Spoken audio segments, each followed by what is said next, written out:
Hello అండి. Welcome to Annapurna's kitchen. ఎలా ఉన్నారు అందరూ? ఈరోజు రెసిపీ మినపగుళ్ళతో జంతికలండి. పిల్లలకి ఆరోగ్యానికి చాలా మంచిదండి. 2 గ్లాసుల మినపగుళ్ళు తీసుకున్నాను. సిమ్‌లో పెట్టి ఫ్రై చేసుకోవాలనమాట. అప్పుడైతేనే మినపగుండ్లు లోపల దాకా వేగి పచ్చి లేకుండా ఉంటాయన్నమాట. దీనికి 1 గ్లాసు మినపగుళ్ళకి 2 గ్లాసులు రేషన్ బియ్యం తీసుకోవాలండి. మనం 2 గ్లాసుల మినపగుళ్ళు తీసుకున్నాం గదా! అందుకని 4 గ్లాసులు రేషన్ బియ్యం వేసుకుంటున్నాను. ఇవి 2 కలిపి మరబట్టించుకోవాలండి. ఇది మా వదిన రెసిపీ అండి. నేను విజయవాడ ఎళ్ళినప్పుడు వదిన చేసిందనమాట. అందుకని ఆ వీడియో మీకోసం షేర్ చేస్తున్నాను.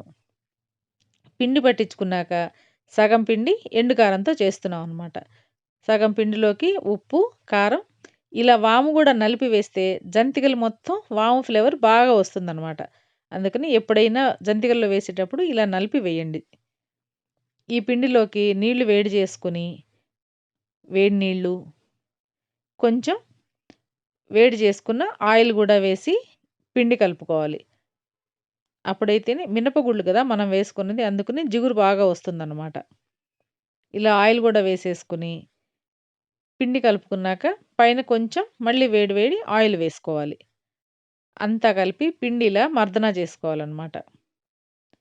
మా వదిన పిల్లలు సమ్మర్‌కి ఎప్పుడెళ్ళినా ఇట్లాగే జంతికలు చేసి పెడుతుందండి. ఆరోగ్యానికి మంచిదని. పిండంతా జంతిక గొటాలో పెట్టేసుకొని, ఇంకా వత్తేసుకోవటమేనండి. ముందుగా న్యూస్ పేపర్ మీద వేసుకొని, జంతికలన్నీ ఒత్తేసుకోవాలి. ఈలోపు స్టవ్ మీద నూనె పెట్టుకొని, అది వేడవుతూ ఉంటుంది. ఓ పక్కన మనం ఇలా జంతికలు ఒత్తేసిందనమాట. వదిన రెసిపీ కనుక మీకు నచ్చినట్టయితే లైక్ చేయండి. మీ ఫ్రెండ్స్ అండ్ ఫ్యామిలీతో షేర్ చేసుకోండి. నా ఛానెల్‌ని సబ్స్క్రైబ్ చేయండి. ఇలా జంతికలన్నీ ఒత్తేసుకున్నాక, ఒక్కొక్కటి కాల్చుకోవటమేనండి.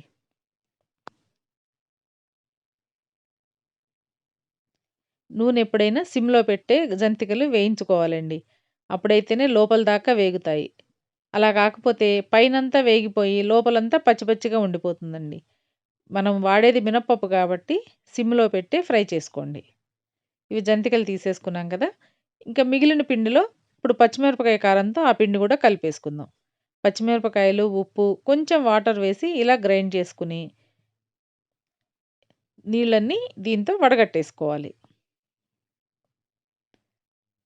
ఇప్పుడు ఆ పచ్చిమిర్చి వాటర్‌తోనే మనం పిండి కలిపేసుకుంటాం అనమాట. దీంట్లో కూడా కొంచెం కాచిన నూనె వేసి పిండంతా కలిపేసుకోవాలి. ఇలా జంతికలన్నీ పేపర్ మీద ఒత్తేసుకొని, ఒక్కొక్కటి వేసుకొని కాల్చేసుకోవటమేనండి.